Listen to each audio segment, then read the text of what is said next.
Direct trade, it's, for example, what we do with Alchemy. In this case, you come here every year. I show you around the new things that we've been doing in the plantation, the new areas, the old areas, how they're managing the climate and stuff. And in the end, you try your coffees and you decide which ones are the ones that will work for your coffee shops and your customers. And then we deal, but it's between you and me. And they know there is a win-win situation for both parties. They gonna be receive the coffee that they wanted because they come in here, make a coffees and everything, and for sure they gonna be buy the coffee that they like it, and they gonna be paying as they been comfortable for them for paying for that coffee. And also for us, it's gonna be so nice that part of the business because we are receiving more money that we usually receive from the larger trader. You have this sourceability of who's gonna give you your coffee, what varieties, even which lot you're gonna get, because you know my plantation. I mean, I could tell you, this coffee is from the mountain when we were, I don't know, checking the soil temperature. Yeah, I remember that one. Actually, with direct trade, I started doing experiments like the honeys, the double wash, naturals. So we came to an agreement because it was a direct trade relationship that we were doing the experiment in a small amount, but the buyer has to buy it if it works or not. And we agree on price, amount, and everything, and we did it. The first year, we start doing some microlots of 30 bags, 15 bags, something like that. Now, because of the organic growth of our customers, or roasters customers, we've been shipping full containers with the same quality that we processed the first 15 bags, but they have grown very, very fast, so we've been growing with them.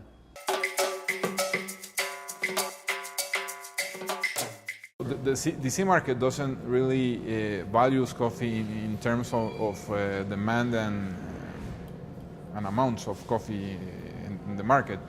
It basically, people take the brokers take the lots of coffee to put there in their bonds.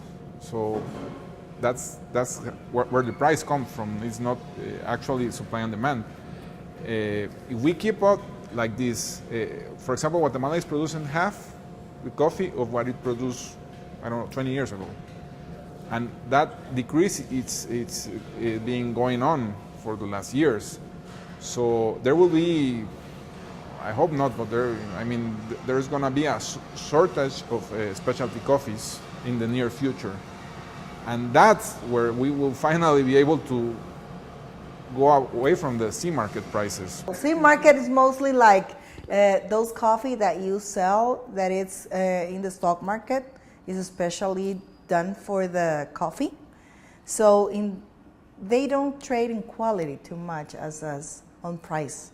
So there's probably the coffees that are harvested in altitude of 600, 700, up to 800 meters that we call the low-grown coffee.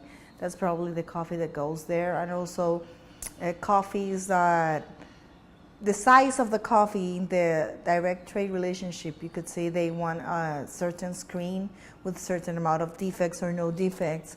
So in that sea market, you can get whatever the coffee has. It could be greens, yellows, reds, stones, leaves. So it's everything in there. Oh, I will go to an exporter here. He will pay me probably a sea market plus a differential. And then he takes his cut.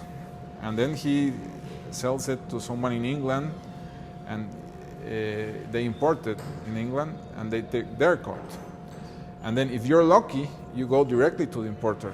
Or maybe you could go to another, broker in the middle. And in the end, those people are going to make more money than you and me.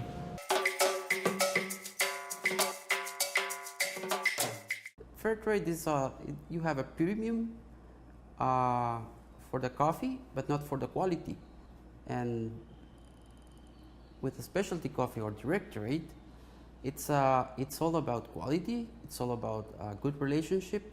It's all about liability and to continue a relationship for a longer period.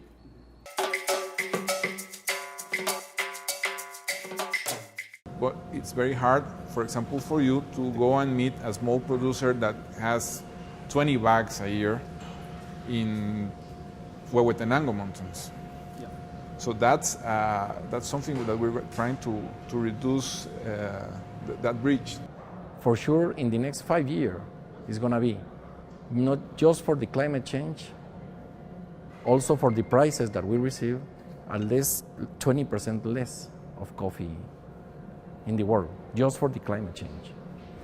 Then if you don't receive the right amount of money for your coffee, you don't have to be able to produce the same amount every year, because you have to see where do you have to cut expenses on the farmers. Us farmers are really concerned is weather. Mother Nature can treat us well or can treat us not. So we depend a lot on rain. So, and we're talking about a plant. It's not like a manufacturer that you can actually produce. That's the good thing about direct trade. The direct trade is you can actually make a contract with that person for a certain amount of bags, but you can actually call them and say, hey, my yield came down. Sorry, I'm 7 bags low. And they will understand and keep on buying your coffee. It's not like a sea contract that you say 100 bags, you have to send them 100 bags. I mean, direct trade is basically the future. As a country that doesn't have the opportunity to produce huge volumes, we have to focus on some specialty coffees that will produce more income to the company than large volumes of commercial grades.